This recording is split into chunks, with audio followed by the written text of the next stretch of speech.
If you believe that you don't deserve to be in a healthy body, then you probably will act in line with that. So therefore you will follow a diet for a week and then self-sabotage because that's your belief. Your gut and your brain are connected by what we call the vagus nerve. So when we're like basically a fetus, your gut and your brain like connected and they kind of separate. So it's really cool, which is why, for example, when you get nervous, you get butterflies in your tummy. When I was younger, I didn't talk about my mental health. I was like, oh, that's like scary and weird. My family didn't talk about it, so I just didn't talk about it. Finding a psychologist is dating, right? Like you're not going to find the perfect match straight off. I'm a hard worker, but I used to be like stupidly hardworking, like type A, like I need to get HDs or I fail. How do you coach people to develop that balance between that intuitive eating with, you know, a little bit of discipline and structure to diet without you start having a negative view of food and you're scared to eat? I'd really kind of look into what their relationship with food is and why it's like that. So oftentimes it comes into diet culture and social media and things, but then also maybe family and the way that they were nurtured or brought up. Optimizing your diet can definitely help with you managing certain depressive and also anxiety symptoms too. Taking a step back, simplifying everything and actually getting the right information is so important. All right, let's go. We are back again, episode 15. These episodes are piling up really quickly. So a different episode today. I'm so excited for this one. We have Alice Bleethman on the podcast, who's a qualified dietitian. So I know I've got plenty of questions, and then we had some questions submitted from guests, from some of the followers last night for Alice that we'll get to a little bit later in the pod. So make sure you hang around for that.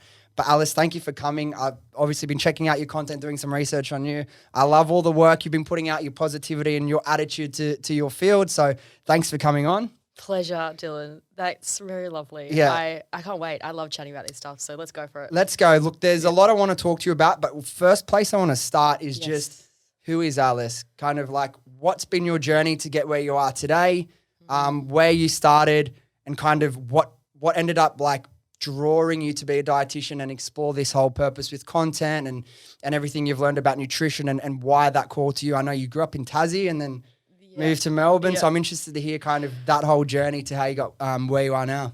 Oh, so, okay. Well, I mean, I grew up in Tassie, so I've always been like a active nature, love going outside, whatever, all that kind of jazz. And then I struggled a lot when I was like, you know, when you're at school and with your relationship with food and body image and all that kind of stuff. And it became a little bit overpowering to an extent, and I didn't really think about it because I was like, oh, that's kind of normal. Like it doesn't, you know, it's kind of normalized. And I was in a private girls' school. So then I saw like a couple of dietitians and I was like, oh, I'm not loving it. Like I'm not loving these dietitians. They're not great. They're just telling me like what to do and I don't want to do it. So it was kind of like a very short-lived relationship with a dietitian when I was like early on during school. And then when I finished school, I wanted to be a doctor. I was like, I want to be a doctor because like that's cool and like that's what smart people do and like whatever, like, you know, all that kind of stuff you got told as a kid. Similar story, yeah. 100%. And then I was like, but I feel like I need to have a gap year because I don't know, I had a glandular fever. I was like so tired at the end of year 12. So I was like, okay, I'm just going to have a gap year, go to Europe, blah, blah, blah. And came back and I was like, why do I want to be a doctor? And then I just realized, I was like, I actually don't want to be a doctor. So I applied for like a nutrition degree in Melbourne, and because they don't have nutrition degrees in Tasmania. Oh, really? Yeah. And I was like, by the time you get back from Europe after 4 months, you're like, I don't want to live here anymore. Yeah. Did you always kind of have that like thing you want to kind of get out of Tassie and go to some bigger cities? I was never a small person. I was like, I want to do big things. Like I want to change the world. That was like one of my things. Like someone asked me, what do you want to do? I'm like, I want to change the world. I didn't know what that looked like. I didn't know what that meant. Did you start thinking that? Like young, like 8. That's sick. It was weird. And nowadays I think about it, I'm like, oh, that's so cool. That like I used to think that. So then I went to Melbourne and studied nutrition dietetics for 5 years, and it was sick. I loved it, like really immersed myself into like that whole uni experience. And then I guess like when I was in placement, my placements didn't go fantastically because I wasn't tick boxy. I didn't like being told what to do, and not to a point where it was like I was like unethical or anything like that in the hospitals. But I was like, no, but like that won't work for that person. Like, and I was quite abstract in my thinking when I was consulting and stuff. And I guess like when you're at uni, like tick box, you have to do all these criteria or whatever. And so like when I left, I was kind of like, I kind of want to start my own business because I don't really want to work under that, I guess, house or sort of scaffolds of thinking. And so then I kind of moved to Sydney because I got this like contractual job, and I was like, okay, look, I'll just move to Sydney, whatever. It was just before COVID, so I was like, get me out of here. Yeah. So I moved to Sydney. And then like started my own business there alongside that sort of contractual role, and then just kept going. And I don't know, I just kind of like winged it. Did you find like kind of, it sounds like that experience you had with a dietitian when you were younger and then on your placements, do you find that a lot of the time like some of the industry was a little bit cookie cutter approach to people? Absolutely. Yeah. And I think that's what I realized when I was in placement. I was like, this is not how it works. Like this isn't should how. And I think because my experience with like disordered eating, poor body image, and then having a dietitian who was like basically like, you just have to eat. Yeah. I was like, that's so wrong. Like it doesn't make sense. And I've experienced mental health issues before in my past, and I just was so like, I just didn't think about it. It didn't make sense to me. And I was like, I can't do this. I have to do something else. I'm pretty uneducated when it comes to diet and nutrition outside of my lived experience. Like I've always been into fitness and sports and health, but I've never done a lot of research other than trying different things and evaluating what works for me. And a lot of the time people would have asked me, hey, like, how are you like lean? How do you do to this? And I say like, I can tell you it's in no way scientific or right. It's what worked for me. But what works for me won't work for you or Joe or like you, anyone. Everyone, I feel like, responds to food so differently, right? Yeah, 100%. It's all, and as well, like not necessarily just the person responding to food, but it's also everyone's different. Everyone's lives are different. Everyone's resources, history, family history, everything is so different. So you can't cookie cutter it. It just doesn't make sense. Do genetics play much of a role in that as well? Or? Yeah, I mean, I guess it depends on what their goals are and things like that. But genetics from, I guess, like nature nurture, like both of those play a role. So like how you're brought up and also genetically what your body size is and what your biochemistry is and even your motivation. Like that's genetic to a point too. So there's so many different things. One question I have, and I'm not sure if you'll be able to answer it because again, like you don't like taking that cookie cutter approach, but there's a lot of different like philosophies or mindsets people kind of take towards nutrition and diet. Like for example, some people are like, 100% dialed in on macros, whereas some people, and it doesn't matter, it's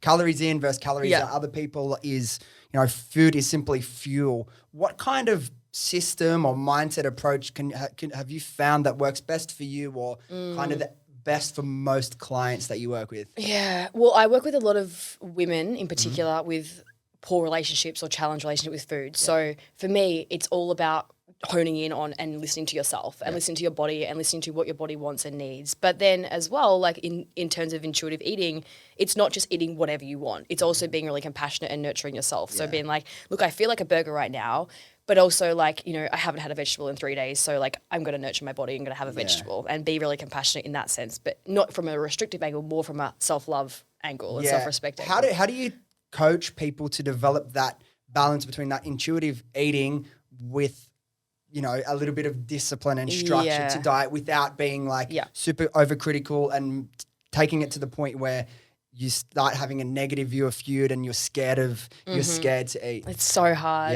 Yeah. Well, firstly, the first thing I would say is like, I'd really kind of look into what their relationship with food is and why it's like that. So if they have a fear of certain carbohydrates, like ask them like, what's wrong with these carbohydrates? Like, what's so bad about these carbohydrates? And oftentimes it comes into diet culture and social media and things, but then also maybe family and the way that they were nurtured or brought up. So kind of figuring out what's actually going on and then building a bit of a picture from there and then getting curious and getting curious with both internal and external cues. So, for example, intuitive eating hunger fullness scale. So having a week where every time before you eat, check in with yourself and go, am I hungry? How am I feeling emotionally? And what am I going to do to respond to that? So for example, like emotional eating is a really common thing and it's not a bad thing to emotionally eat. Like everyone emotionally eats sometimes when you're happy, when you're sad, when you're angry, when you're bored. But then also checking in with yourself as to why you might be turning to this food and whether this food is actually going to support you long-term, short-term, whatever. Yeah. It's very complex and it depends on the person as well. And it also depends, I guess there's disordered eating and then there's eating disorders. So it's very, very different. That's one question I wanted to ask you. Can you explain to me and to people listening the difference between an eating disorder and disordered eating? Because I found that really interesting to hear the way you explain the difference, and there obviously is a really clear example of there is. the difference between both. So everyone who has an eating disorder has disordered eating. An eating disorder is a mental illness. So an eating disorder, you are diagnosed. There are certain criteria. It's there's lots of different ones. So there's anorexia, which is a really common one that people know a lot about. And then there's binge eating disorder, bulimia nervosa, orthorexia as well. And then there's like non-specified eating disorders. So one that's like not really categorized as such. That one that you just said, orthorexia or something, is something I only very recently heard. Can you explain what that is? And because what that is, it's like really strictly You explain it way better than me. Yeah, so orthorexia is a new term that's just recently been put into this sort of diagnostic criteria, and it's basically a mental sort of an eating disorder where you're preoccupied with eating clean or eating perfectly. So there's a range, but it can be somebody who, for example, doesn't want to have processed foods or can only have green foods or can only have, foods that are non-packaged or foods that don't have oils in. So or foods that they have to know where it's come from. So there's lots of different elements of that, but basically it's just a way of controlling their intake. Yeah. And for some, it might look healthy. And for example, in social media, like you might see them as, that person's really healthy. Like she's only having filtered water and green smoothies, but that's really disordered. And the reason being is because what happens if they go out for lunch or dinner, or what happens if, they have to do something else? How do they deviate from that? And that causes a lot of anxiety. Yeah. The next question was going to be, is it always a negative thing? I suppose it's how you let that like bleed into the rest of your life, because I look back in a period of my life when I was probably early 20s, I was going to the gym 6 days a week, and there was probably 2 years of my life where I would have a cheat meal maybe once every 3 months. And I never thought it was a bad thing, and I never struggled with, but looking back on that now, and like because I'm still into fitness and still into training, and I'd love to be as lean as I was then, but it's like, the trade-off isn't worth it. It's not worth it, you know what I mean? Yeah, it's hard. What I would say is if you can eat very healthy and it be non-disordered. Like you can be a healthy eater. When it becomes an issue is firstly if you're cutting out certain macronutrients or vitamins and minerals and becoming deficient. If, for example, you're lacking energy because you're cutting out all these things. If you're having not enough calories, so therefore you're losing a lot of weight. But then also from a social aspect or a psychological aspect, if you're getting really anxious about going out for dinner or going out for breakfast or having foods with other people or eating in kind of in presence with other people, like that's when it becomes a little bit disordered. Yeah. And it's a big slippery slope as well. Yeah, talk to me about that, because it's like becoming increasingly common, I feel, and I'm sure you would know that a lot more people, probably more women than men, and that you would work with, that guilt and emotion starts getting attached to eating. Can you kind of explain that to me or talk to that a little bit? Yeah, so in terms of, I guess, like having certain foods and feeling guilty for having these foods. Yeah. So when we struggle, I mean, the reason why we might have guilt around food is it's so complex. So, for example, you might have guilt because somebody said that that's a bad thing to have, or you might have guilt because you have a goal to lose weight and therefore that plus that equals that. Having these sort of very black and white thinking, that's a very common reason as to why we might feel guilty around having certain foods. And really, I think when it comes to sort of that intuitive eating and that intuitive angle, it's being okay and having all foods that fit. All foods are okay, and taking all these foods off a pedestal and just being like, it's food, it's okay, it's fine. But when people pair certain foods with good or bad, then that can become really unhealthy, because then they might have a food, for example, that's quote unquote bad, feel so much guilt, so much anxiety, and that can result in things like binge eating, for example, because of the shame and the guilt associated with that food experience, or restrictive eating because they're so scared to have that food because it's bad and therefore they are bad. So there's a lot of different things that come up. All of this seems like it's links back to, and this is only something like a phrase of sorts become like, if you look at Google Trends, how much this had been researched in the last like 18 months to 2 years, like relationship to food is something that I've heard like that term spoken a lot. Can you, for people that don't really understand it, how would you define someone's relationship to food, and what are some of the factors that, whether it be like subconscious earlier on in childhood, that can start to negatively influence people's relationship to food?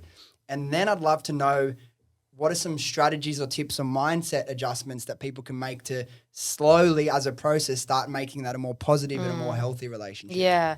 And I think the first thing I'll say is with COVID especially, we have seen a huge rise in people's relationship with food being a little bit disordered / also developing eating disorders. So that's probably why there has been. But then also sense. I think that people are becoming more interested in that side of things and realizing that, a couple of years ago, all these things that are on social media, for example, maybe weren't so healthy, and they're actually wanting to look for optimizing their relationship with food. And I guess a relationship with food is really just what you think about food, and also your perception around food and what you're eating and what your diet is like. Like that's basically what it is. So people who have a challenged relationship with food feel bad about certain foods or bad about certain diets or feel guilty about eating, and people who have a good relationship with food basically just feel freedom. Yeah. Like, yep, food is food. That's okay. Yeah. Moving on. It's not the end of the world. It's fine. Like, it's just food. So I guess, like, in terms of what we can do to improve our relationship with food, what I would say is firstly just sharing it with people about what you think about food. For example, if you feel like you are struggling with your relationship with food, tell a friend, tell a family member, tell a partner, tell a dietitian, be like, hey, like I'm really struggling with my relationship with food right now. I feel guilty. I feel anxious about certain foods. It's really important to share it because if you share it, it's kind of gets stuck in there. Yeah. In terms of, I guess, what you can do from a tangible angle, unfollow accounts that make you feel like crap, to be honest, because there's a lot of accounts that it makes me feel like crap. So I'm like, I can't understand somebody who hasn't worked on their relationship with food, how it might make them feel as well.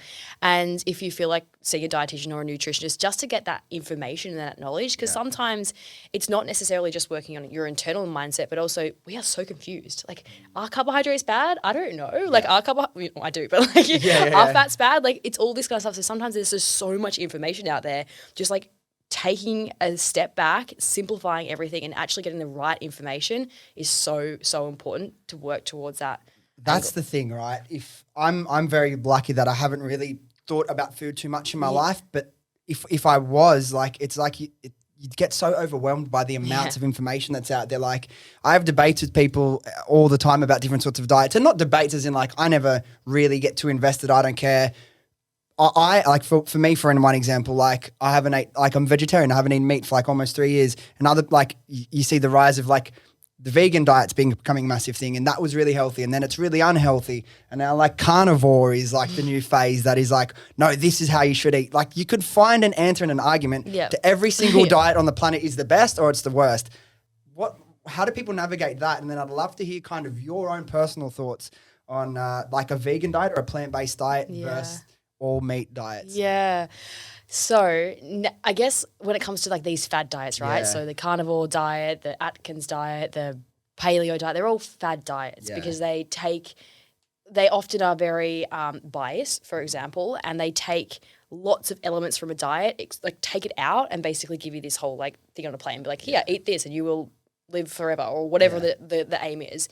When it comes to deciphering whether it's a good diet, bad diet, fad diet, whatever, if it restricts a lot of foods, I would say it's probably a fad diet. Yeah. And if it also has certain rules, and if it's not scientifically backed, like keto isn't necessarily scientifically backed for the whole population. Yeah. I guess, like, on a side note, keto was developed to help kids with epilepsy. Yeah. And so, like, now it's been extrapolated to like everybody on the planet and like, here, eat keto and you will be fine. It's like, well, no, somebody who has like high cholesterol and high blood pressure will probably do very poorly off the keto diet. Yeah. But so like basically anything that kind of cookie cutters you into this, like you have to eat this and therefore you'll be good, is probably a fad diet. Yeah. And then what was your second question again?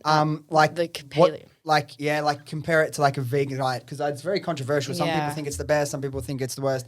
From what I've looked into you obviously promote a balanced diet, right? Yeah. So what's your thoughts on like fully plant-based diets as well? Because I know there'll be some people out there that are super into that. Absolutely. So I would say that I am supportive of a plant-based diet for many reasons. The first one is from a sustainability angle, like it's really much better for the environment. The other thing is ethically, like if you want to be on a plant-based diet because you don't like the fact that animals are being killed, like fantastic, go for your life.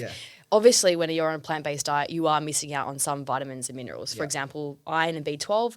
Oftentimes people who are on a plant-based diet naturally have lower levels because you can't really get that much from a vegetarian or plant-based diet. Vegetarian, a little bit different, mostly plant-based. So B12 in particular, it's pretty impossible to get enough, so you have to supplement with it. I guess in terms of the overall nutrition composition of plant-based diets, like phenomenal in terms of antioxidants, vitamins, minerals, except for those ones that I mentioned. Fiber as well. So fiber is really important for our gut health. It's really important for reducing things like bowel cancers or diverticulitis or optimizing just our general, I guess, well-being in terms of our gut. So it's really, really great. The other thing I guess to say is though, like if you, for example, it's all about intention. Like why are you going on a plant-based diet? Is it because you think it's healthy? You think it's like, Fitspo or whatever? Like, well, I don't know. Like, I don't know if it's going to support that person or whatever. So it's really important to ask yourself why and prepare and plan. If you're going, for example, from eating meat most days to just going, okay, I'm just going to take the meat out of my diet and just eat plants, like you're probably not going to do very well because where's your protein? Where's your iron? Where's your B12? Like, are you getting enough energy if you're just like taking it out? So it is really important to navigate that carefully. Yeah. But then the other thing is, and like the research shows that you don't have to be completely plant-based to get the benefits of a plant-based diet. So you can, for example, have meat a couple of times a week and eat mostly plant-based, plant-based and still get the benefits of a plant-based diet. So that's always and that's what I say. I never push whatever I eat on people. Like for me, I kind of had a natural progression where like a few years before I stopped eating meat at all, I stopped eting red meat. Yeah. And then it was only like chicken and fish a bit. And then I had absolutely no plans to go vegetarian. This is back when I still lived with my parents. I went overseas, went to London. And when I was in London, my whole family watched Game Changers, the documentary. Oh, yeah. So then they all went veggie, as a lot of people did. Like, so everyone's tried it now almost. They went vegetarian. I was like, I had no plans to do it, but if everyone else is doing it, I'm going to try it. Yeah. And then because I do martial arts 3 times a week, like I'm very active and like the way we train 2-3 hours a day, like really pushing my body to like that high level of exertion. So diet, which I didn't really know until I tried the vegetarian diet, impacts the way I feel so much. What I didn't understand was sometimes I'd be going to training and I'd be going consistently and I'd be sleeping the same or, I'd still be well rested, but there'd be days that I would just feel crap and I'd feel like I'm getting tired like half an hour in and my stomach doesn't feel good. And I thought this doesn't make sense because my fitness should be progressively building. Yeah. Then when I went veggie, after probably about a week or 2, I noticed I never had those sessions where I just feel crap halfway through. So I'm like, well, I guess I'm going to stick to it while I enjoy it. And honestly, like I've felt so much better since I cut out meat. But that's just for me. Exactly, like everyone else might be different. And what I don't agree with is the people that say is like, we're not meant to eat meat. Like the people that are full on the vegan side, I don't quite agree with. We're not meant to eat meat. It's so bad for you. It's carcinogenic. Although I do agree with some of that stuff. I don't think you can say human beings aren't meant to eat meat black and white because what did human beings eat over the last couple thousand years to become human beings? So it's like you can't be black and white, right? No, yeah. And that's so great to hear that you benefited from the plant-based diet. Oh, so much. That's fantastic. And I think that there's no denying it. Like, not that I'm plant-based, but like eating more plants is always going to be better for you. 100%. It's just being really strategic about it because there are things that you can miss from plant-based diet. Yeah. It's not to say the plant-based diet is bad. It just needs to be balanced, I guess. And like if I was going to eat meat, like the worst part of it, and we're talking like ethically, is like factory farmed, mass-produced meat, like that stuff. If I was ever going to eat meat again, which I don't think I will, if I could eat like at least organic, like grass-fed, or like I've got some friends that are actually like wild game hunters and stuff. While I could never like go hunting for an animal, I do respect in a sense that if they are going to eat meat, they would rather do it that way than some cow that's been raised to slaughter, packed in this little thing, Yeah, and it all comes down to like what your resource and what your availability is like when it comes to food. Like, for example, I might see a client, like, so let's say I see, 2 clients within the space of an hour. One, for example, might be at uni and iron deficient and has absolutely little money. And so strategically manipulating their diet to fit that. And then another person I might see half an hour later is like 40 years old, like a millionaire, and therefore can be a little bit open with food choices and things. Yeah. So it is hard. And like nutrition, I think, and I was talking to a friend about this today, like nutrition knowledge is an absolute privilege. Yeah. And sometimes we forget that. Like we are so bombarded with so much information. There's people out there who like don't have a choice. They have to eat rice and meat. Like, so we are very lucky that we have a choice in a sense too. For one thing, for me, as I said, I'm quite uneducated about, like, I've never really researched it. I've just ate foods and whatever felt good for me, I'd eat. Whatever didn't feel good, I'd try and cut out. But my hypothesis, to me, cutting out the meat while it made me feel so much better, particularly with training and energy levels, was like digestion. Yeah. And my body's using less energy on digestion. I feel lighter, quicker. I feel like more focused. Now, for me was a massive eye-opening experience.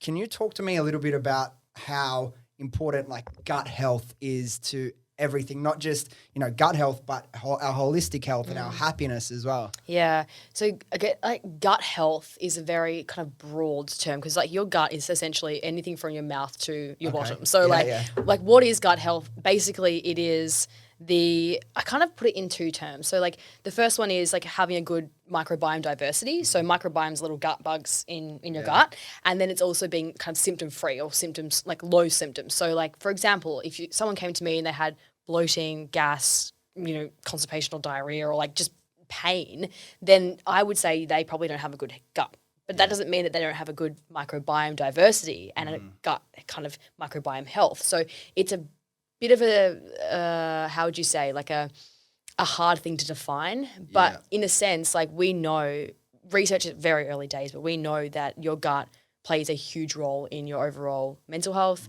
physical health, and like everything in between. So in a sense, like, your gut health is pretty much pivotal to your overall How long have we been studying gut health for? Because it's like Not everyone long. says like the second brain, right? Like how important. Yeah. And no one would have imagined how important and how many things are linked to it, right? Yeah. Well, the second brain, like your gut and your brain, like is are connected by what we call the vagus nerve. So when we're like basically a fetus, like your gut and your brain like connected and they kind of separate. So it's really cool, which is why, for example, when you get nervous, you get butterflies in your tummy, right? Because it's connecting. So, and that's why we see things like irritable bowel syndrome, functional gut disorders, because a lot of people, for example, who have sensitive tummies also struggle with anxiety, and it's definitely not a coincidence. So that's really interesting. But then I guess from an overall gut health perspective, in terms of optimizing your gut health, like a plant-based diet is a perfect example of how you can optimize it. The reason being plant-based diets really full in fiber. Fiber is indigestible, but our gut bugs love it.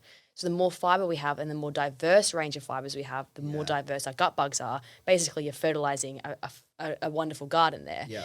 But as well, like when it comes to like the comment you made about the meat's quite high in fat and protein, which is harder to digest than other things. So that's probably why. But everybody is different. Some people thrive off meat, and in terms of their gut health, like if they're getting enough plant-based sources, then it should be okay. If it was in fact like meat was affecting my digestion, would that mean in some level I am like intolerant to meat? Because I know intolerance, that word kind of gets thrown around a little bit. Or I wouldn't say so. Yeah, I just say you probably just your gut doesn't digest it very well. Because I think the term does get thrown. That's what I around a mean. lot. It's like, I'm lactose intolerant, I'm gluten, and all these things. Like, I mean that's another topic in itself. But like intolerance, like to an extent, like intolerance basically means you don't digest it very well or you malabsorb it. But with meat, in a sense, like I don't think anyone's technically intolerant to meat. Maybe they're just hard to digest. Yeah. One thing you just mentioned, I wanted to ask you about because I didn't really understand the relationship between how important or what role diet and nutrition can to manage like PCOS. And obviously IBS makes more sense to me how it's linked. But can you talk to a little bit about how they connected and how a good or the right diet for yourself can help manage symptoms of like IBS or PCOS? I know they're different conditions, but I mean, I guess like it depends on the condition. So like with irritable bowel syndrome, like I can talk. Let's separate them. So irritable bowel syndrome, it's a functional gut disorder of the gut and the brain. So basically people who have irritable bowel syndrome struggle with symptoms like gas and bloating and constipation, diarrhea, and kind of just like not a very nice gut. Yeah. And the reason being is we don't really know. So it could be because the microbiome or the gut bugs are dysbiosis, basically just like not balanced. It could be the fact that they struggle with anxiety, gut-brain connection, just not there. Could be the fact that they had barley belly 4 years ago and now their gut's just not the same. Could be childhood trauma. It could be eating disorder. So there's lots of different things that might contribute to someone developing irritable bowel syndrome. There's no cure. It sucks. And the only, I guess, like thing that you can do is just manage the symptoms. Yeah.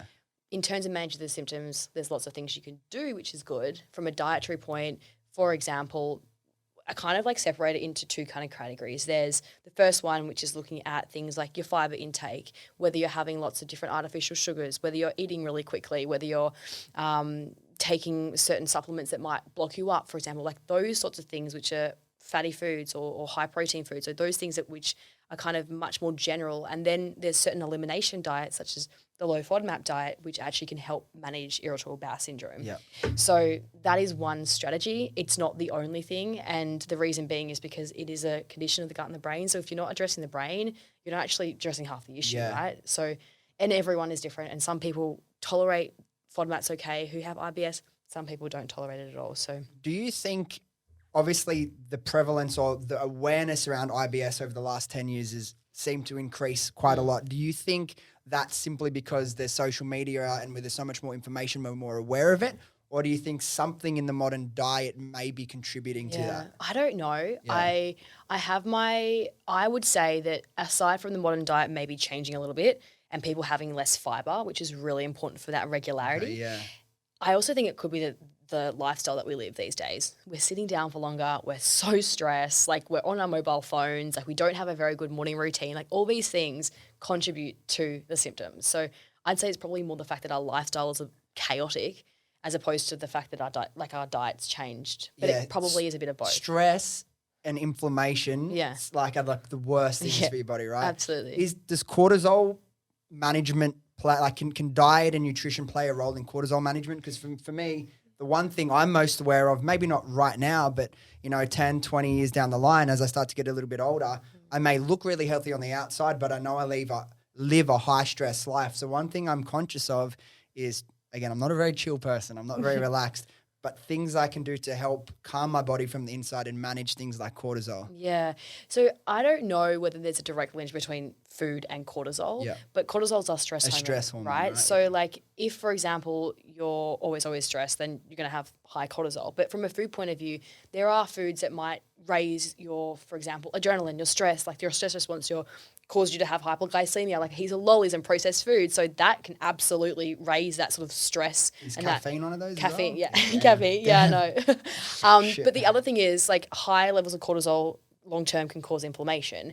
They are foods that can help reduce inflammation. So you can absolutely eat to optimize your long-term health right now from an inflammation point of view. What would some of those foods be? So have you ever heard of like the Mediterranean diet before? Is that like fish and... Yeah, so the Mediterranean diet is essentially an anti-inflammatory diet. So it's like one of the most incredible diets for a lot of people who struggle with sort of inflammation conditions, such as diabetes, such as cardiovascular disease, such as even things like obesity or metabolic conditions.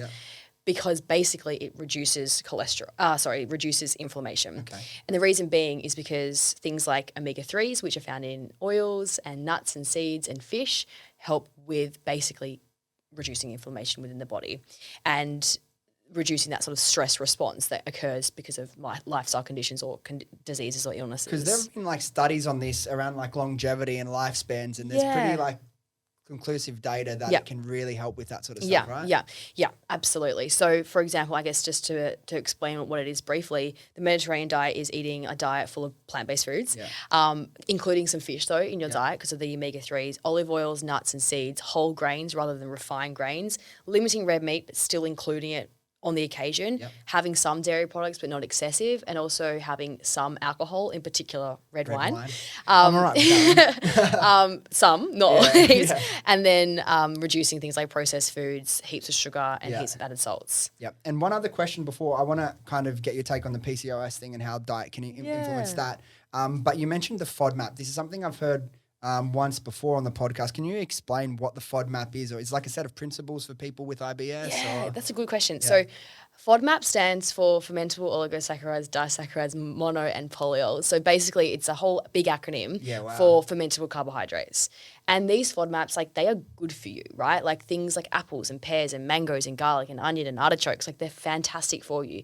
But they are highly fermentable. So basically what that means is when they enter your large bowel, your bacteria go, oh my gosh, this is great, break it down, gas is produced, and also things like osmotic laxative effect, which is basically where the water binds and goes in, resulting in things like diarrhea and bloating and gas. So they do have an effect on the large bowel. In people who don't have irritable bowel syndrome, they're fine. No one even realizes because they don't have that sensitive tummy.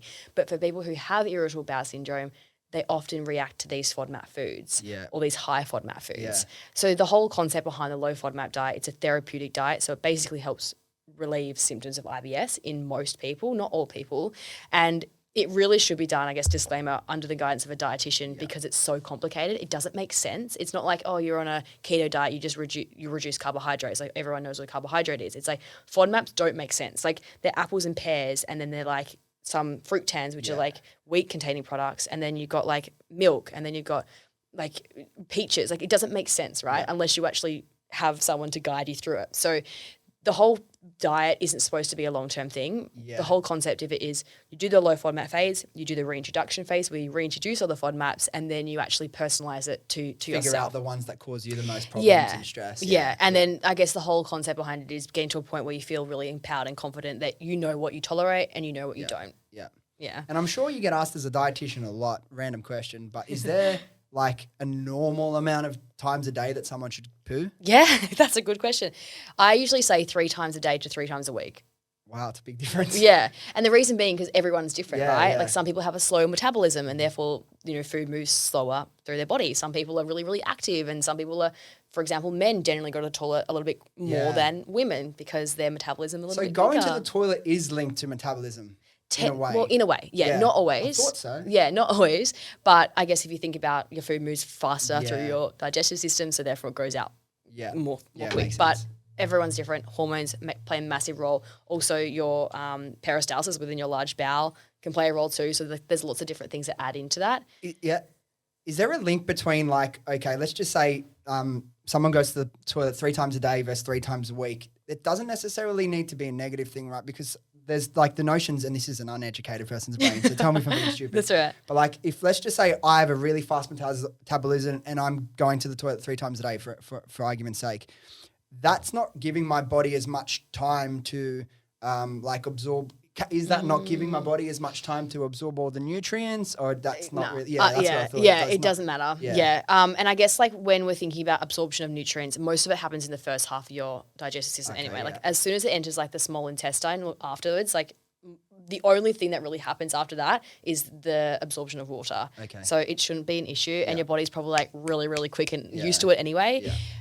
The issue, I guess, comes when you fluctuate from going 3 times a day to 3 times a week. Yeah. So that's one of the signs of irritable bowel syndrome is some weeks you go 3 times a day, some weeks you go 3 times a week. So, as long as it's normal for you, then it should be normal. Yeah. Basically, that's a short answer. Cool. Yeah. And with the clients that you work with that may be struggling with PCOS. Yes. I don't know how to polycystic ovarian syndrome. Yeah. How does diet? How can diet help? Manage that. Yeah. So polycystic ovarian syndrome is a condition like a hormonal condition. Yeah. Basically, women who have PCOS have kind of high testosterone in particular, irregularities with their estrogen and progesterone, and also it's an umbrella term. So basically, it's a syndrome, a collection of symptoms. So might, for example, have lots of hair on their arms, or have irregular periods, or like very, very infrequent periods. They might struggle with things like acne or hormonal acne. So PCOS, because it's a syndrome, basically what we do most of the time is we look at the symptoms and we manage the symptoms. Yeah. The other thing is, I guess, when it comes to PCOS, oftentimes our metabolic health is also impacted. So we see a lot of women, for example, who struggle with their weights because of the fact that people who have PCOS sometimes struggle with metabolism. So they're much more likely to be overweight or gain weight really quickly. Yeah. And the reason being, we don't really know. There could be a lot of contributing factors. It also could be genetic too. But in that sense, yes, diet can help because it helps with managing energy intake versus versus output. I guess the other thing is a lot of the time there is a connection between insulin and PCOS. So insulin is the hormone that helps us metabolize and like the blood sugar levels within our body. And so if your insulin's a little bit out of whack, then sometimes we see things like pre-diabetes in women who have PCOS, which is basically like before you have diabetes. So it's really important in that case to manage things like carbohydrate intake, because that is really important in terms of your blood sugar control. Yep. And is PCOS linked to endometriosis, or is it not necessarily different? Yeah. Condition? So endometriosis is a condition in which endometrial-like cells grow within I guess, the uterus. Yep. And so what happens is when the lining sheds every month, basically your uterus, other elements like fallopian tubes shed alongside your uterus as well, which is causing a lot of pain. One of the key links between endo and diet is inflammation. So endometriosis is an inflammatory condition, and so one of the best things you can do from an endo point of view is to manage inflammation through diet. Mediterranean diet is the way to go in that case, but everyone's different as well. And it's interesting with endo, pain doesn't necessarily equate to the severity of the issue. So some people who have like stage 4 endo, for example, might not have any pain, might not even realize until they go under a like a surgery. Yep. Whereas some people who have stage 1 might have severe pain. Yep. I guess when it comes to endo 2, it's well managed through things like contraception, like the Mirena. Yep. To reduce like basically getting a period. So those things are really, really important. Diet can only do so much from an endo point and even a PCOS point too. But the role it plays is linked to the inflammation piece you were talking about, right? Mm-hmm. Cool. One thing I'd like to say obviously halfway through, how far we're through is, wow, you really, really actually know your shit properly. And thank you. I say that because the next question I kind of want to get your opinion on, because I see a lot of it and, I mean, some of it is probably fine, but I know it can be dangerous at times. Yeah. It's like, you know how like you see, like if there's anyone talking about crypto or investing, this is not financial advice, right? Yes. You have to be a certified person to give financial advice. Yeah. What's your opinion, or what are the risks of unqualified people like a fitness influencer or a PT giving sort of diet recommendations to people? Yeah.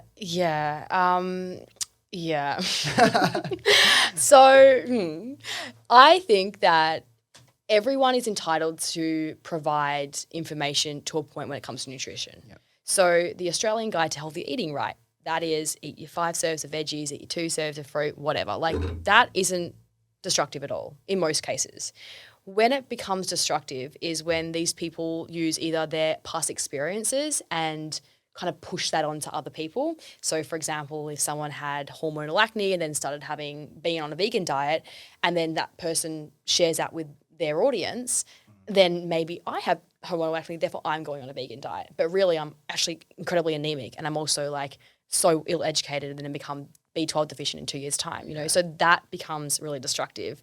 The other thing is, like, if, for example, I guess from a qualified point of view, if you're a nutritionist, if you're a PT, like you can technically give some form of nutrition advice, right? But you can't give nutrition advice to somebody who has a medical condition. So if I had PCOS and you were a PT and I went like, hey, Dylan, like, oh, like I also have PCOS, like, can you help me? You kind of could know, but you can't tell me because it's a medical condition. Tricky, huh? So you have to see a dietitian, technically. Doesn't always happen like that, which is unfortunate, but that's just the way it is. So it can be incredibly destructive. And sometimes, you know, that person who is giving that information, well, most of the time it's not in a malicious way. Yeah, it's like kind you're of not, a good place. Yeah, right? But people are very good at kind of taking information and applying it to themselves, and it's not always healthy. Yeah.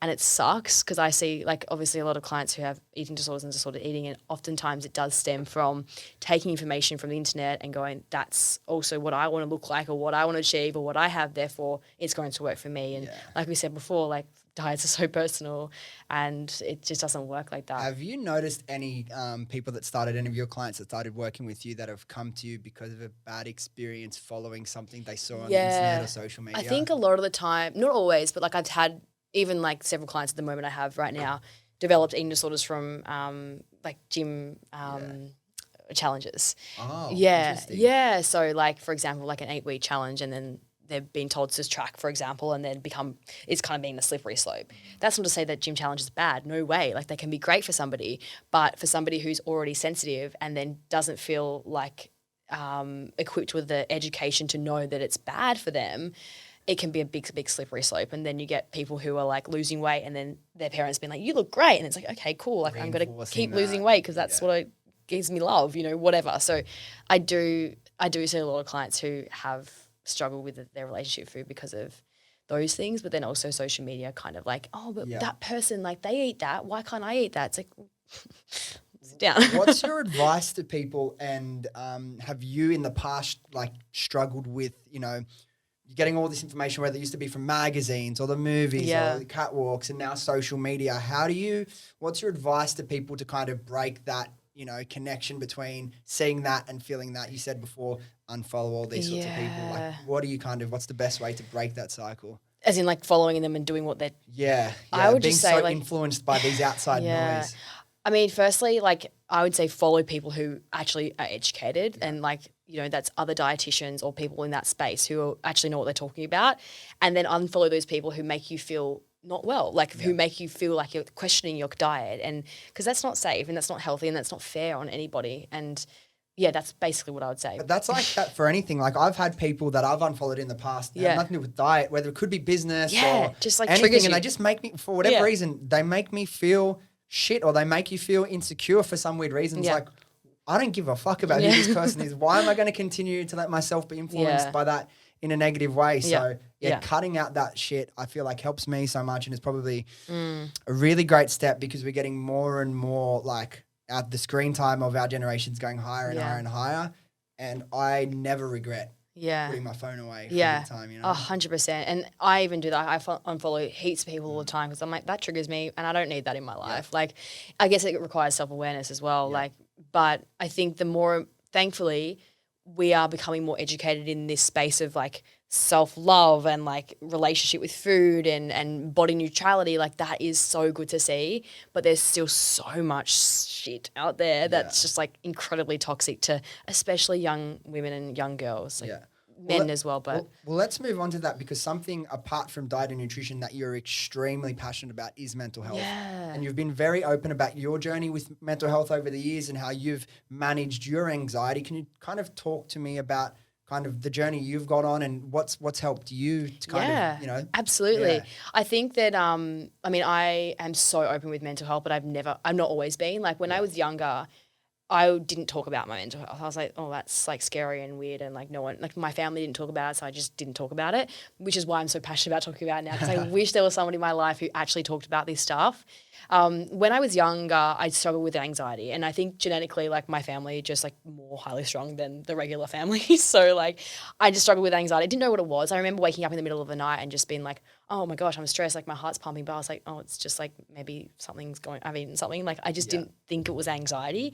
And then my parents separated when I was young and there was a lot of kind of chaos, I guess you could say, in my life, which I went to a couple of psychologists in my early childhood, but I was like, but like they're just telling me to talk about my family and I don't want to talk about that. Like, yuck.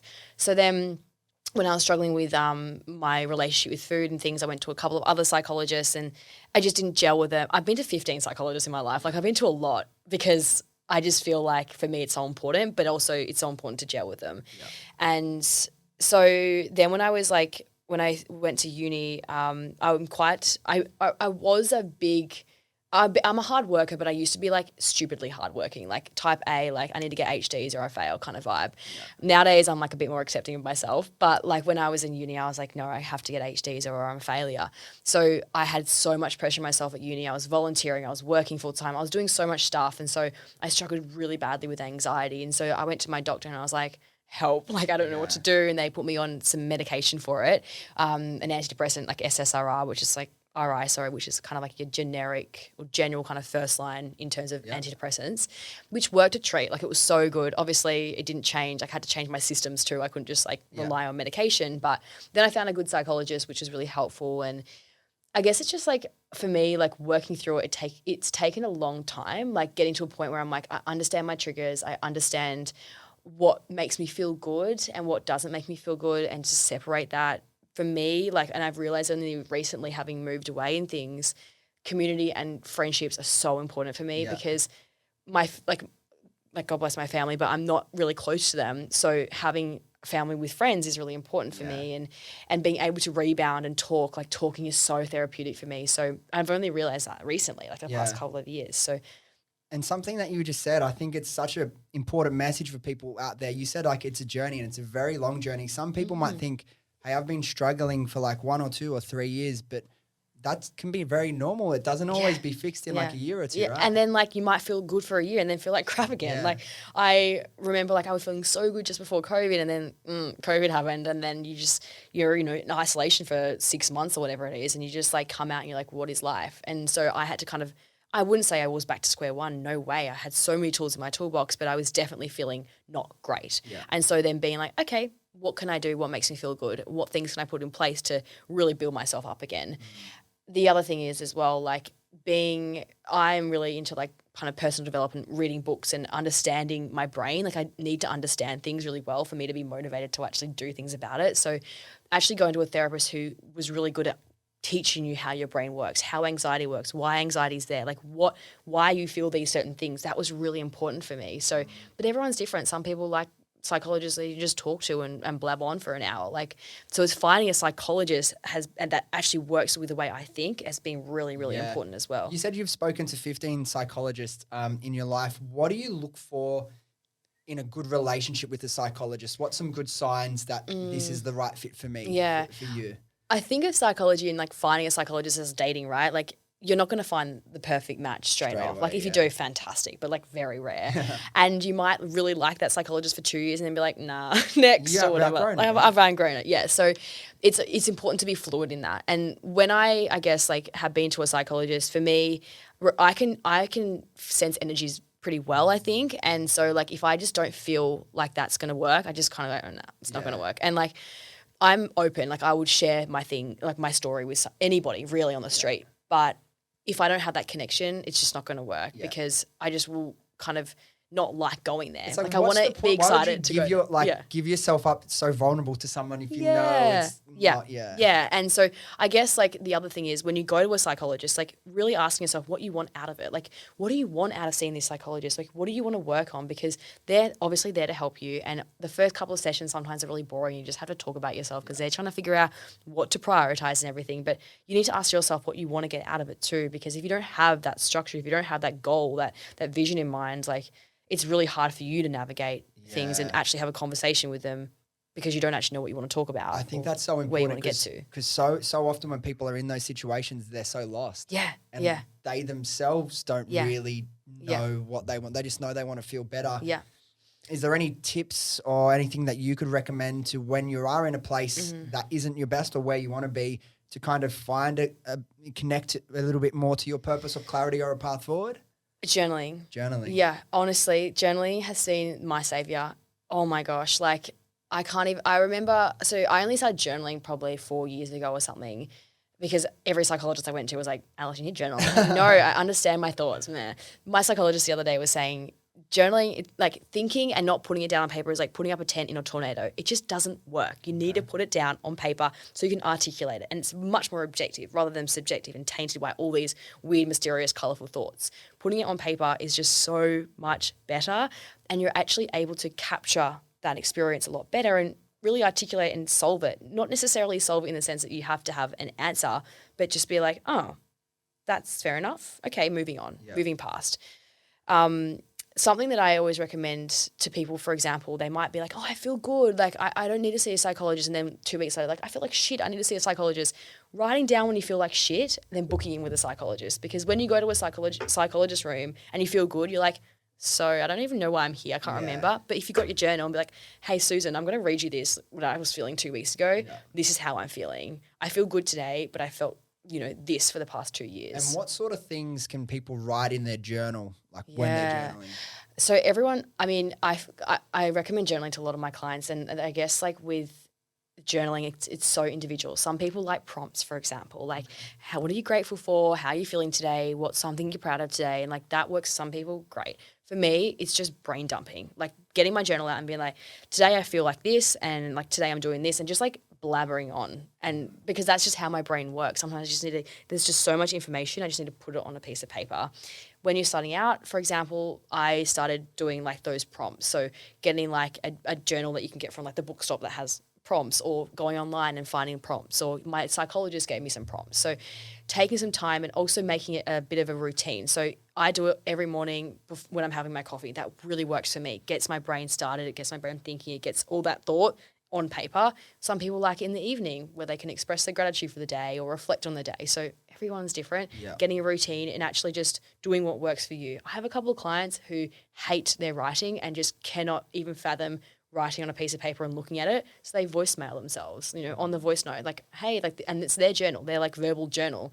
The cool thing I like about, I guess, journaling in general is in 2 years' time, you can look back on that and be like, oh my gosh, like that was a really tough time. I'm so glad like I got over that. Or wow, I was feeling so good there. What was I doing to make myself feel so good? Like I've got journals for years and in my bookcase, and I'm like, this is so cool. Like some nights I just look at it, I'm like, oh, poor Alice, like that was hard for you, you know, like, or I'm proud of you for that. Like actually reflecting and reminiscing and yeah, building so many skills from that experience as well. Because I'm like you, I'm very into personal development. I do a lot of things in like meditate, I visualize, I do a lot of things. But one thing I've tried a couple times and it's never really resonated with me is like the whole journaling thing. I don't know why. I sit down, I'm like, what am I doing? Yeah. What, like, I don't, like you said, like, what's the goal from doing this? I don't know. And I'm like, what should I be writing? What I did today, what I'm thinking, what my goals are. Yeah. And I feel like because I'm so confused about it, I was like, in a way, judging myself. Yes. Because I'm judging myself, I'm like, I'm not yeah, I'm doing this. Yeah, I suck at this thing. Yeah. yeah, I think you have to just take all that away. Like you just be like, no, like this is just, and once you find benefits in it, you keep doing it. Like if you're not finding benefits in it, maybe it's not going to work for you. Maybe meditation works for you. It's all about intention. Like, why am I journaling? If you're not finding any benefits from it, you're not going to do it. I wouldn't do it if I didn't find any benefits from it. And to be honest, some days, some weeks, I just don't journal because I just don't have the capacity to articulate my thoughts. But then in 2 weeks' time, I'm like, oh, okay. And I feel so much better after that. The most committed I ever was to it, and I think I was actually starting to enjoy it or starting to get some value. I was just doing it once a week, every Sunday, like afternoon, evening, around dusk. I would go to a cafe down the road and I'd sit in this little spot and I'd just like write it. Because at the first I'm like, what am I fucking writing? And then I'd write it down and then commit, because I'm such a big thinker, maybe there is going to be a value in putting this down on a piece of paper.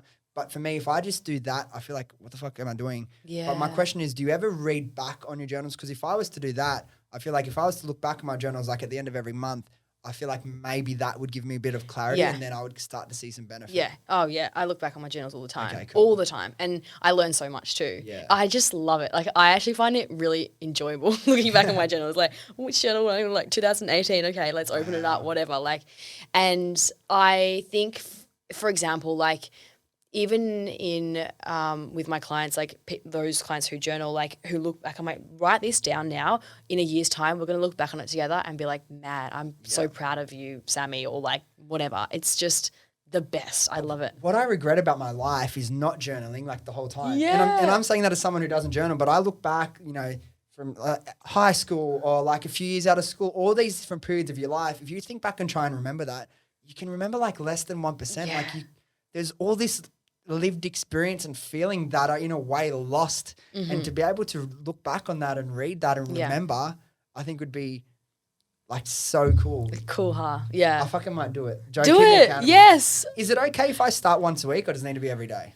Or I is mean, there I no don't know. rules? There's no rules. Exactly. Yeah. I mean, like, at the end of the day, do what works for you. Yeah. Like, if you doing it every day is going to give you like freaking anxiety and like not be effective for you, and you're going to do it for a week and then stop, don't do it. Tell you the reason I couldn't do it every day as well was because the one, I probably hadn't attached the value to it yet, but because I'm like, I really want to be like productive, and I'm like, I'm sitting down fucking wasting 15 minutes, 20 minutes. Like, why am I doing this? So like that builds up my like, not anxiety, but like I feel like I start getting like anxious inside of me. I'm like, I'm wasting time. I'm like, screw this. So you probably need to find a value in it, so then it doesn't look like you're wasting time. Yeah, because meditating or visualizing is the most beautiful process. I mean, I'm literally sitting there doing nothing, but because I've understand and observe the value in my own life. That's right. It's amazing. So yeah, for anyone listening, it's not just about me. If you can find a value in these practices, then I mean, for me, if I find something valuable, then why would you let go of that? That's right. Absolutely.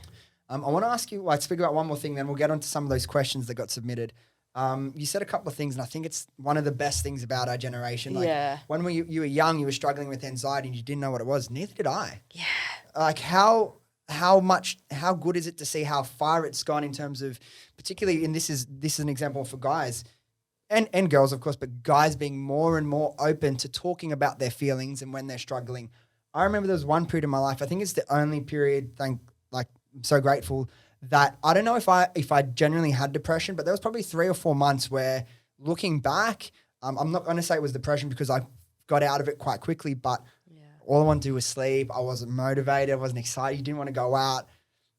But I told no one. Yeah. None of my best mates. And I was close with them. Now, if I was feeling like that, I would tell them. I think that's good. And I think something probably more recently that's becoming more and more accepted. And I think that's why people like you sharing your story is so important.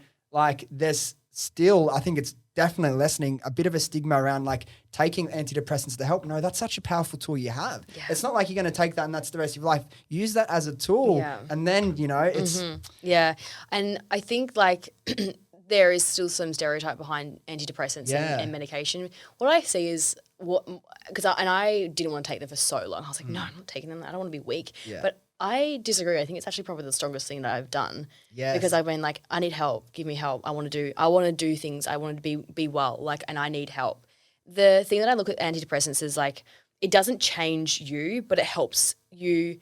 It gives you the opportunity to change the way that you think and kind of it settles you down a little bit. So then you're able to and open to seek psychological help and change your neural pathways and all that sort of stuff.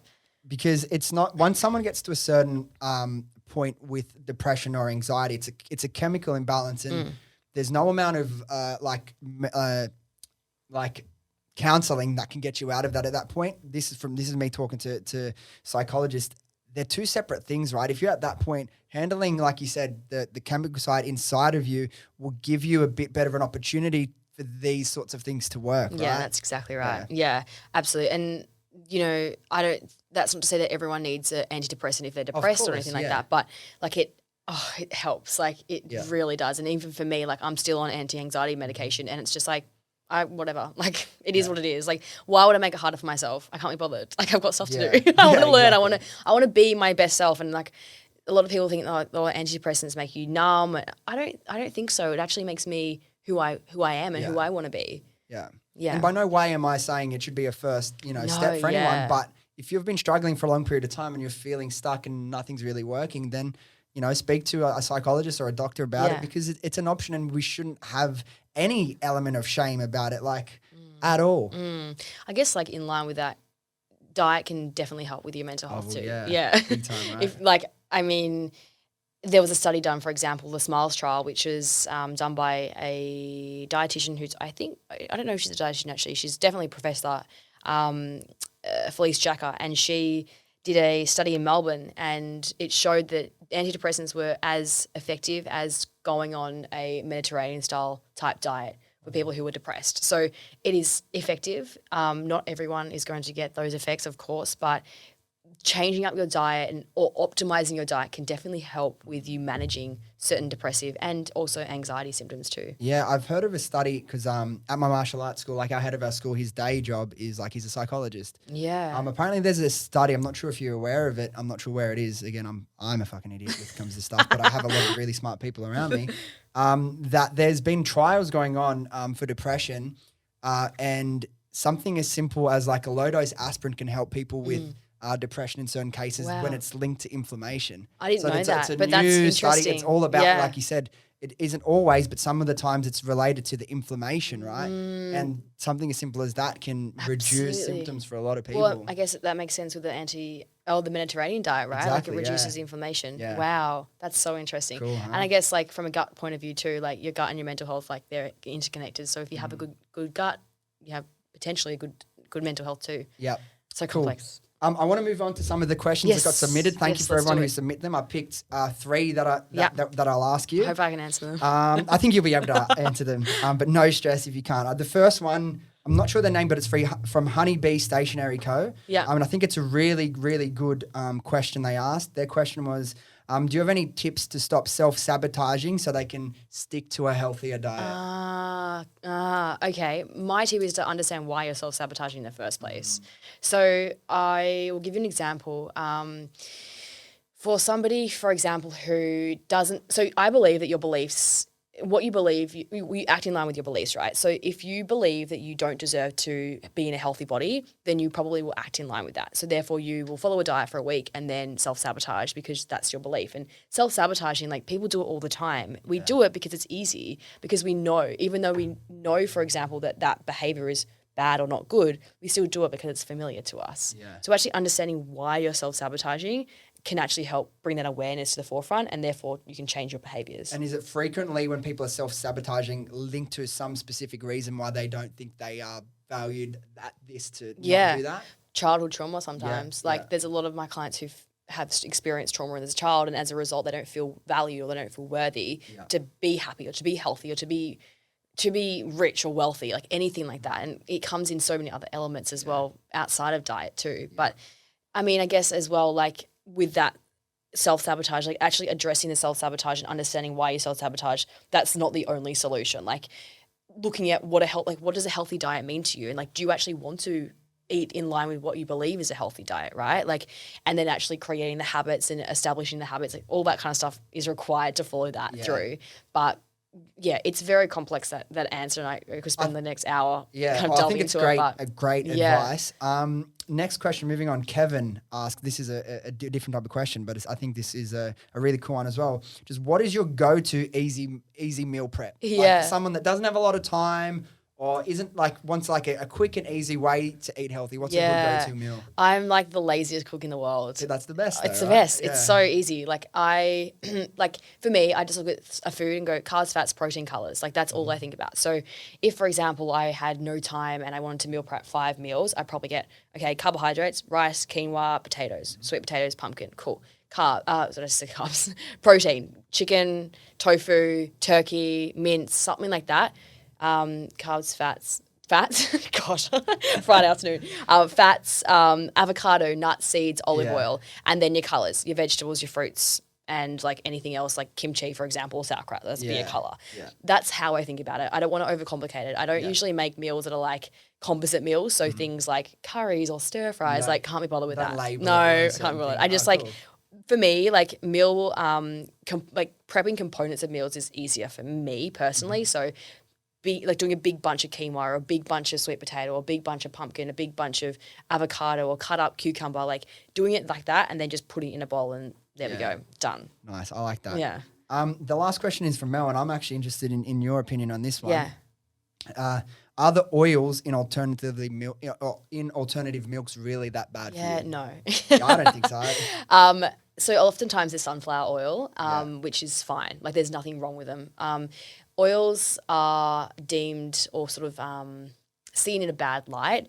And I guess at the end of the day, like if they were unhealthy for you, the food standards would not put them in the foods. Like if these things were really that bad for you, we would know about it and they wouldn't be in the foods. They're not going to kill you. And I guess at the end of the day as well, like it's not that much oil anyway. Like you're not having like liters and liters and liters of it. So it's okay. Like I don't think there's anything wrong with that. And if you're worried about the oil in your plant-based milk, you've got it good. Like you're doing pretty okay. Like at the end of the day, that's high-hanging fruit. We want to go to the low-hanging fruit. Look at the easy stuff. Are you getting your veggies, fruits, your nuts, your seeds, your whole grains? Okay, you might be getting a little bit of oil, that's sunflower oil, for example, and not your extra virgin olive oil, but it's not going to kill you. It's fine. It doesn't matter. Yeah. Still have your plant-based drink or whatever. Yeah. It's not the end of the world. Why do you think it's become a bit of a topic for a certain pocket of like people in this space? Like why is it getting attacked by certain people, do you think, like these plant seed oils and stuff? Probably just somebody said, hey, like this is really bad for you, and then people are just gravitated towards it and going, okay, that's fact. Yeah. That's bad. Yeah. Therefore, blah, blah, blah. It happens all the time. Like, I don't know, there's all these foods that are always like either put in a highlight, like kale, for example, was like this massive thing a couple of years ago. I mean, it's fine, like it's great, but like it's not that cool. Like it's just kale. And then other times like foods like the sunflower oil, for example, and coconut oil, for example, like sometimes it's bad, sometimes it's good. Like what's the answer to it? That, I guess, like when things are kind of put in this light as bad, that's a red flag for me because it's like, where did this come from? Like where has this arisen from? And is this actually legitimate? Yeah. And does it really matter at the end of the day? Yeah. And the other thing is like, if you're having plant-based milk, like there's more things to focus on than whether it's got a little bit of oil in. So, for example, calcium. Does it have calcium in? That's really important for your bones, for example. Or does it actually have enough protein in? Is it replacing your milk really well? Is it, is it something that you actually enjoy? Like, do you have these plant-based milks because you think they're good? And then are you eliminating plant-based milks because they've got sunflower oil in and therefore not having any calcium at all? Yeah, what I don't get from everyone that says that is like, oh, yeah, they're unnatural. I'm like, well, what's natural about a human being drinking a cow's milk? Like, what is natural about that? Yeah, yeah. And a lot, what does sunflower oil, like that is natural. Like it comes from sunflowers. It's oil from sunflowers. Like, there's processed, of course, but everything is processed. Yeah. Like processing is literally canning. It's literally chopping up a food. That's processing to a point. yes, there's highly processed food or ultra processed foods, which are things like McDonald's, which, you know, isn't necessarily highly nutritious, but a little bit of sunflower oil in your plant-based milk, like, it's okay. Well, question off the back of that, if someone is kind of concerned about that, but again, like you said, it's pretty like it's nothing that bad, but they do want to eat foods or take supplements that can counterbalance that sort of stuff. Is there any foods that people can take to balance that if they are concerned about like processed foods? I mean, there's not really foods that like balance it as such, but I'd say like if you're like, for example, if you're having lots and lots of processed foods, like you're probably displacing a lot of things like your vegetables and your good whole foods. So like, yeah, you probably want to have more whole foods in your diet. In terms of supplements, like for me, I don't think that supplements are a necessity for anybody unless like their diet shows it should be. So for example, if you're vegan, B12, really, really important. If you're vegetarian, maybe some, I don't know, omega-3s or maybe some calcium or, you know, other things like that to consider. But supplements as a whole, unless you're deficient, usually it's not that. Yeah, they're the three things I supplement: iron, B12, and omega, like vegan omegas. Cool. And I don't feel everyone's like, oh, aren't you so tired? Don't you have no energy? I'm like, no, I have way more energy than I used to. Yeah, absolutely. That's good. But yeah, it's important to even like honestly, like see just somebody, a dietitian, just like, yep, cool, you're on the right track. Because you don't want to get in 70 years, when you're 70 years old and you have osteoporosis because you didn't realize that you had to have calcium in your diet because you're vegan. Yeah. One more question from me and then we'll wrap up. Yeah. You've done like a triathlon in the past or you've done triathlon? Yeah. That's fucking epic. I want to ask you as someone like I'm doing a half marathon in a couple months. Which one? The Sydney Running Festival one. Cool. How does your diet differ when you're preparing for a tri, particularly in the last, say, 6 weeks to a month down when you're starting to really build up versus when you're not preparing for any big race or competition? Yeah. So I would say that there's two things to consider. I guess like when it comes to your diet, you're probably going to eat more energy, like more calories because you're burning more because you're training more. You also probably want to be a little bit more vigilant with things like protein. Protein is really important for building muscle and recovery, and carbohydrates. Carbohydrates really important for that energy. So that, I guess, overall will probably change. When you're training, that will be important too. So for example, like what you're eating before training, what you're eating after training, I guess it depends on how pro you want to be and how well you want to do, but that is something to look out for too. So for example, pre-training, are you getting your carbohydrates in? Post-training, are you getting your protein and your carbs in? Yeah. But at the end of the day, like pre and post training is important, but if you're not getting your whole diet right anyway, like there's no point in doing the pre and post training stuff. What about the day before the big event? What do you eat? What should I eat? It's essentially... Carbohydrates, absolutely carbohydrates. Yeah. To be honest, a couple of days before your event, start increasing your carbohydrates. I eat heaps of carbs already. The only thing I'd mention is that like a lot of the time, people kind of change up their diet so drastically in the first couple of days or the days before. Don't do that. Don't do it because you'll probably get like diarrhea or something on your half marathon. That's one thing I learned the hard way. Like with martial arts, like with our gradings, because like to get in when you black belt each level up, you go in black belt. Like it starts, the first level was like a 3.5 hour grading and my latest one was like a 5.5 hour grading. Like if you're a red sash, which is like even higher than black belt, the gradings are like, they do like 20 hours over like 3 days. It's like ridiculous amount of training. And when I notice, okay, I have this big thing, I'm going to, eat all these extra things to make sure, I just stick to what I know and then it's so much safer. Absolutely. Don't change it, honestly. And like even with your, like when you're actually doing the half marathon or whatever, like, don't eat something that you don't know you're going to eat or like even just breakfast before, like just stick to what you know. Yeah. That is the best advice I would give. Sure. All right. We'll wrap up. Alice, thank you so much for coming in. I appreciate it. It was a bit of a different episode. I loved, again, I'm pretty stupid about all this stuff. So I loved asking the questions to someone who really knows their shit. For anyone that wants to, check out some of your content, maybe reach out, get in touch, where's the best place someone can find you? Probably Instagram, hey. So it's just Alice Bleethman _dietitian. That's probably the best way. You can find my website and stuff on there. Yeah. My website's alicebleethman.com. Yeah. Well, we'll link all your details in the podcast show notes anyway. So thanks again. I appreciate it so much. Pleasure, Dylan. Thank you. All right, there we go. Thank you so much for listening. If you enjoyed this episode, could you please do me a quick favor and hit the follow or subscribe button? I honestly appreciate it more than you know. Thanks again, and I'll see you next time.